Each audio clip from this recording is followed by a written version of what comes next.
Hi there, and welcome to a Strong Start Ready Set Plan, our collaborative learning and planning time this summer. We are so excited to partner with you, my whole family. I have my dad here. He's excited to support you and whatever your goals are for this summer to help you get a strong start to the beginning of the school year.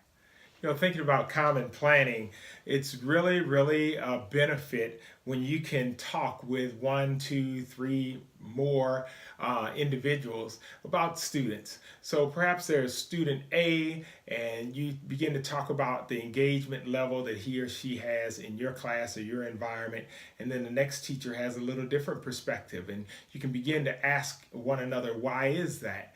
And then you can serve that student more effectively.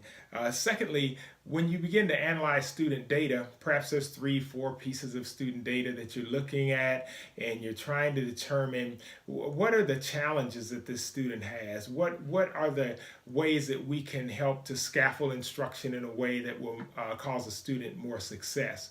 So all of those are benefits of common planning, which is the big why we do that.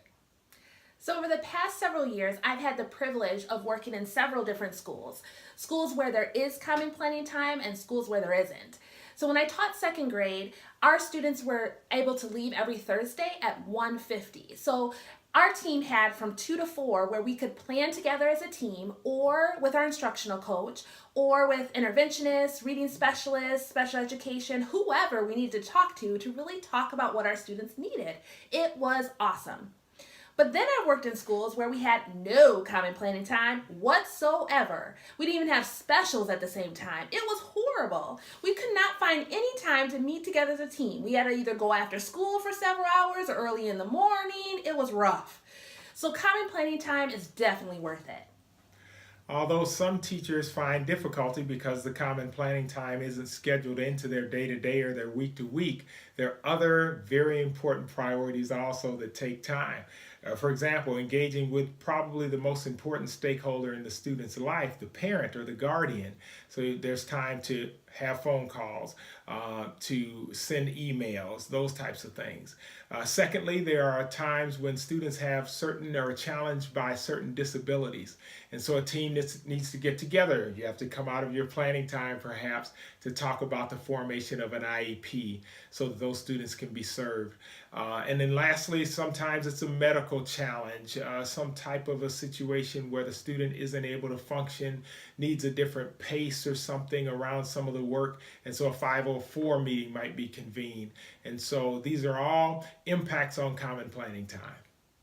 So over the next few weeks, we're excited to hear about what your goals are. We're going to be available to give you some feedback.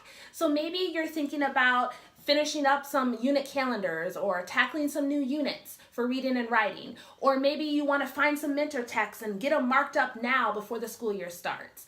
Or maybe you want to design some formative assessments that'll go along with your unit so that you really know where your students are at throughout the unit so that you can meet their needs. Or maybe you want to just have some time just individually focus on some professional goals of your own that you want to work on. Whatever your goals are, you're going to be able to share that with us, and we'll be able to give you some additional strategies and tips, some feedback, and also you're going to get some feedback from not just us, you're going to get some feedback from the other teachers within the group. So that's going to be great. Now, before we get started, I want you to look at the logistics video next because that's going to show you how the online dashboard is going to work. It's going to show you the schedule of what we want to accomplish over the next few weeks and how to get started. Okay, so I can't wait to hear what your goals are, and I can't wait to help you get some time where it's not interrupted, where you can solely focus on getting ready for the first few weeks of school. So you ready to get started? Get set. Let's plan.